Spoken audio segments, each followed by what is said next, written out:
হাসিনার মৃত্যুদণ্ড দিল ঢাকার ট্রাইব্যুনাল শেখ হাসিনাকে মৃত্যুদণ্ড দিল। শেখ হাসিনা এই মুহূর্তে ভারতে আছেন। এর আগেই তিনি তার মৃত্যুদণ্ড দেওয়া হবে এরকমটা আশঙ্কা করে তিনি কাউকে পরোয়া করেন না অডিও বার্তা দিয়েছিলেন। আর আজকে ঢাকার ট্রাইব্যুনাল একেবারে মৃত্যুদণ্ড দিল শেখ হাসিনা। আসাদুজ্জামানের মৃত্যুদণ্ড, চৌধুরী আবদুল্লাহর 5 বছরের কারাদণ্ড, সর্বোচ্চ শাস্তির পক্ষে বিপক্ষে যুক্তিতর্কের বিবরণ রায়ের শেষ অংশ পড়েছিলেন ট্রাইব্যুনালের প্রধান বিচারপতি গোলাম মর্তজা মজুমদার। শেখ হাসিনা সহ 3 আসামির সর্বোচ্চ শাস্তির পক্ষে বিপক্ষে যুক্তিতর্কের বিবরণ চলল এবং তারপরেই ঘোষণা করা হলো মৃত্যুদণ্ড। কি অভিযোগ তার বিরুদ্ধে আনা হয়েছে দেখুন।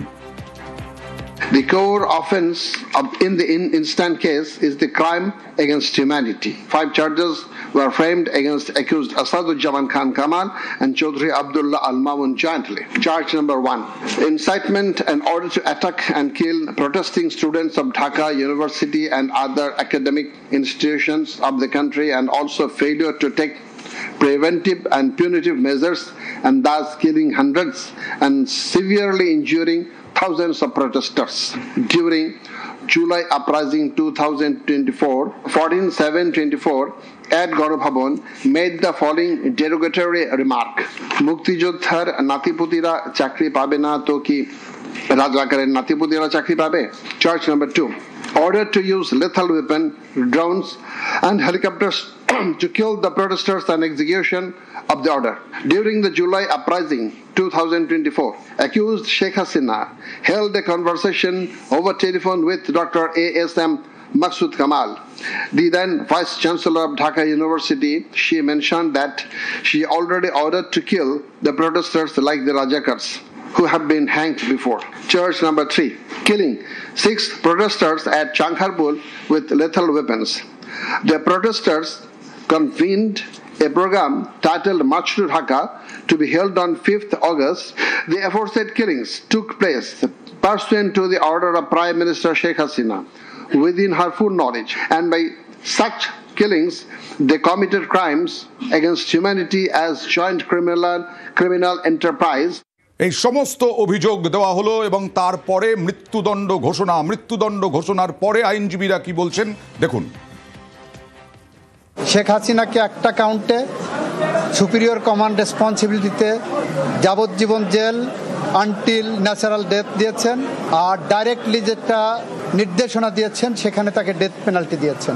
আইনের বিধান মতে যেদিন থেকে গ্রেপ্তার হবেন সেদিন থেকে সাজা কার্যকর হবে।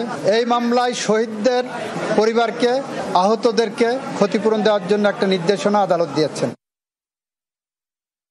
এই মামলার 2 জন আসামিকে সর্বোচ্চ শাস্তি মৃত্যুদণ্ড দেওয়া হয়েছে। একজন আসামি যিনি রাজসাক্ষী হিসাবে নিজেকে আদালতের সামনে উপস্থাপন করেছেন, সার্বিক বিবেচনায় আদালত তাকে 5 বছরের কারাদণ্ড প্রদান করেছে। আমরা মনে করি শহীদদের প্রতি, দেশের প্রতি, এদেশের মানুষের প্রতি, গণতন্ত্রের প্রতি, সংবিধানের প্রতি, আইনের শাসনের প্রতি এবং আগামী প্রজন্মের প্রতি দায়বদ্ধতা পরিশোধের স্বার্থে এ রায় একটি যুগান্তকারী রায়। এই রায় প্রশান্তি আনবে। যে অশান্তি ছড়িয়েছিল জুলাই মাসের আন্দোলনকারীদের থেকে, তার দায় অনেকটাই হাসিনার ওপরেও বর্তায় বলে অনেকেই মনে করেন। অতনু, কি হয়েছিল একবার যদি মনে করিয়ে দাও দর্শকদেরকে। এই ছাত্র আন্দোলন মূলত কোটার জন্য। কেন কোটার জন্য না, সেখানে একটা অদ্ভুত স্টেটমেন্ট ছিল যেটা শেখ হাসিনার যে স্টেটমেন্ট নিয়ে রীতিমতো তোলপাড় পড়ে যায়, যেখানে তিনি রাজাকার শব্দের সেখানে অবতারণা করেন যে রাজাকারের বংশধর, মানে যারা মুক্তিযোদ্ধা, সেই মুক্তিযোদ্ধাদের বংশধররা, তাদের জন্য সংরক্ষণ থাকবে না তো কি রাজাকারদের যারা বংশধর তাদের জন্য কোটা থাকবে বা সংরক্ষণ থাকবে? এরপরে এই বক্তব্য থেকে আগুন ছড়াতে শুরু করে বিভিন্ন জায়গায় যে রাজাকারদের সঙ্গে তাহলে কি বাংলাদেশের মানুষের তুলনা করা হচ্ছে? রাজাকাররা যে ঘৃণ্য অপরাধ করেছিল, সেই ঘৃণ্য অপরাধের কোনো তুলনাই হয় না রাজাকারদের সঙ্গে তুলনা করে। তাহলে দেশের মানুষের অবমাননা করেছেন শেখ হাসিনা।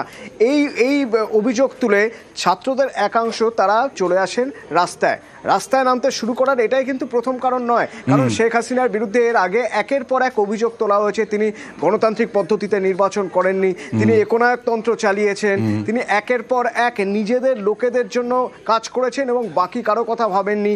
বাংলাদেশের অর্থনীতি আস্তে আস্তে তলানিতে গিয়ে ঠেকেছে। এই সব কিছুর পিছনে তিনি দায়ী বলে মনে করে বারবার গণ আন্দোলনের চেষ্টা হয়েছে, যেটা একটা বড় রূপ পেল যখন ছাত্ররা পথে নামলেন এবং সেই ছাত্ররা পথে নামলে ছাত্রদের আটকানোর জন্য গুলি চলল।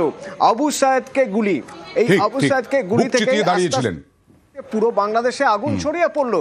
কারণ একজন ছাত্র, বারবার আমরা দেখেছি বিভিন্ন দেশে যদি ছাত্রদের উপর কোনো রকম দমন পীড়ন হয় তাহলে সাধারণ মানুষ, আবাম, তারা জেগে ওঠেন, তাদের মধ্যে একটা কোথাও একটা গণ হিস্টেরিয়া তৈরি হয়ে যায় যে নেপালে হলো, মেক্সিকোয় চলছে, তাই যে এই সরকার কি করে ছাত্রদের উপর গুলি চালাতে পারে।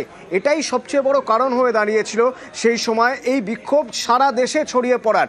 বিক্ষোভ এমন একটা জায়গায় পৌঁছয় যখন পুলিশের আর হাত তুলে দেওয়া ছাড়া কোনো উপায় ছিল না, তার কারণ এত মানুষকে আটকানোর মতো ফোর্স পুলিশের হাতে ছিল না। এত মানুষকে আটকাতে গেলে যে সিদ্ধান্ত নিতে হতো, যেভাবে নিতে হতো, সেটাও নেওয়া সম্ভব ছিল না। তার কারণ তখন শেখ হাসিনার দলেরই বা তার প্রশাসনেরই একটা অংশ ধীরে ধীরে পতন বুঝতে পেরে চলে গিয়েছিল ছাত্রদের সঙ্গে।